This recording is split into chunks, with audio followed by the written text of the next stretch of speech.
Mais là où c'est intéressant, c'est que le prophète doit vérifier l'information. Il est resté quand même rationnel. D'habitude, le prophète se méfiait des contacts avec le monde invisible. Le prophète vivait dans un contexte où il y a le contact avec les djinns comme une culture anthropologique. Les poètes étaient inspirés par les djinns, il y avait des phénomènes de possession, etc. Donc, il voyait que le monde invisible, pour lui, il est négatif. Il n'avait pas véritablement une lecture positive de ce monde invisible. Dans sa culture, il n'y avait pas le monde des anges, le monde... Non, il n'y avait que le monde des djinns. Ce qui est vrai pour beaucoup de musulmans aujourd'hui. Ils parlent du djinn plus qu'ils parlent de Dieu. Quand on reçoit les gens ici à la mosquée pour des permanences, j'ai été frappé par un djinn, etc. Ils parlent du djinn plus que de Dieu. Dans la culture maghrébine, arabe, aujourd'hui, le djinn est devenu plus central que les anges, et les mauvais djinns non plus, parce qu'il y a des bons, il ne faut pas... Le prophète, quand l'agent céleste lui dit de lire, il a dit « je ne veux pas lire ». Il a refusé de lire. Il ne lui a pas dit « je ne sais pas lire », parce que l'ange ne lui a pas présenté un livre. Et un ange ne peut pas demander à un homme qui ne sait pas lire de lire. Le contact doit être véridique. On ne commence pas une révélation par le mensonge. Lis alors qu'il sait qu'il ne sait pas lire. Non, il ne s'agit pas, dans la réponse du prophète, de décrire sa situation d'illettré. Non, il dit « je ne veux pas lire » parce que « iqra » en arabe, c'est articulé. « Qara'a » c'est articulé. « Qara'a » c'est articuler la lettre avec la lettre, le mot avec le mot, la phrase avec la phrase. L'origine de « qara'a » c'est articulé. A, B, C, D, arriver, c'est articuler le A avec R, avec I, avec V, avec E accent. C'est ça l'articulation. Prononcer les lettres dans un ordre précis. C'est ça qara'a, étymologiquement parlant. Il a dit iqra, lis.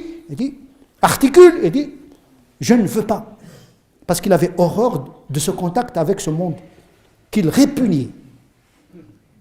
D'ailleurs, vous constatez dans le Coran qu'il y a beaucoup d'allusions à la possession et à la poésie. Parce que dans cette culture, la plupart des poètes, des grands poètes, étaient inspirés par les djinns. Et la possession est associée à la poésie. L'islam n'est pas contre la poésie, mais dans cette culture, cette association culturelle entre la possession et la poésie a fait que le prophète n'a jamais fait un vers de poésie. D'abord, le Coran dit, tu n'es pas un poète, et tu n'es pas un majnoun, tu n'es pas possédé. Il a supporté les crachats, il a supporté l'exil, il a supporté l'oppression, mais il ne supportait pas le fait d'être taxé de poète et de possédé. Nous comprenons dès lors pourquoi le prophète a refusé d'entrer en contact avec un agent céleste qu'il ne connaissait pas. Il ne connaissait pas Gabriel, il ne connaissait pas Michael, il était innocent de toute révélation. Donc avant de recevoir l'information de l'extérieur, il faut la vérifier. C'est-à-dire que le prophète a commencé sa prophétie par le doute méthodologique. Et pour nous, il reste un exemple. Parce que beaucoup de musulmans, ils croient n'importe quoi. Le Coran a dit, Dieu a dit, le prophète a dit, ils ne vérifient pas l'authenticité de l'information. On croit à n'importe qui. Eh bien, le prophète ne veut pas croire à n'importe quoi. Il faut qu'il s'assure que vraiment, l'agent dont il s'agit, de quelle nature est-il ? Est-ce que c'est un ange? Est-ce que c'est un démon? Il faut qu'il vérifie. Et le contenu, il faut que le contenu soit bon. Parce qu'on peut vous révéler quelque chose qui est maléfique. Donc, toute inspiration n'est pas bénéfique, il peut être maléfique. Donc, effectivement, le prophète, sallallahu alayhi wa sallam, il est resté quand même en pleine possession de sa démarche de la recherche de la vérité. Je dois vérifier l'information.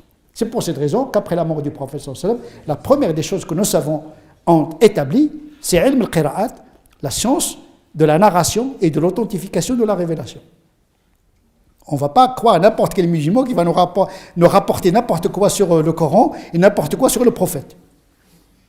Il faut que je vérifie la médiation. Comme le prophète il a vérifié avec Gabriel, moi je vais vérifier avec le narrateur qui va me rapporter que Dieu a dit, etc., avant même d'interpréter le contenu. Je commence d'abord par vérifier la source. Et donc là, comme on a dit, la révélation transcende la raison, mais ne liquide pas la raison. Parce que liquider la raison, c'est liquider la révélation.